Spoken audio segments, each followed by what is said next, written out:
পুজো পরিক্রমার আরেকটি নতুন পর্বে আপনাদেরকে স্বাগত। আমি বর্তমানে রয়েছি আলিপুরদুয়ার স্টেশন পাড়া ক্লাব পুজো মণ্ডপের একদমই সামনে। তো এবছর আলিপুরদুয়ার স্টেশন পাড়া ক্লাবের পুজো থিম হচ্ছে গুজরাটের সোমনাথ মন্দির। তো আপনারা দেখতেই পাচ্ছেন সোমনাথ কিন্তু সোমনাথ মন্দিরের সামনে দাঁড়িয়ে আছে, তাই আমার মুখের হাসিটাও কিন্তু একটু বেশি। আপনারা যারা সোমনাথ মন্দিরে ঘুরতে যেতে চান বাট যেতে পারছেন না, তারা কিন্তু প্রথমে একবার এখানে ভিজিট করতে পারেন, কারণ কারিগর কিন্তু তার নিজের দক্ষতার মাধ্যমে সোমনাথ মন্দিরের অবিকল একটি মিনিয়েচার এখানে বানিয়েছে। তো কমসে কম আপনারা দুধের স্বাদ কিন্তু ঘোলে মেটাতে পারবেন।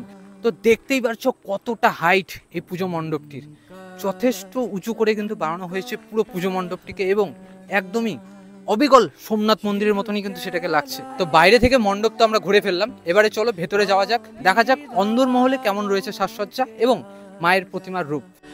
শঙ্কর সংকটহরণা।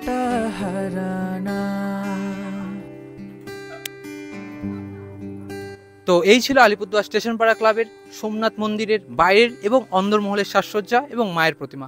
আশা করি সকলের ভিডিওটি ভালো লেগেছে। যারা আলিপুরদুয়ার এবং আলিপুরদুয়ারের বাইরের থেকে পুজো করতে আসবেন, অবশ্যই কিন্তু এই ক্লাবটিকে একদমই মিস করবেন না। দেখা হচ্ছে অন্য আরেকটি পুজো মণ্ডপে।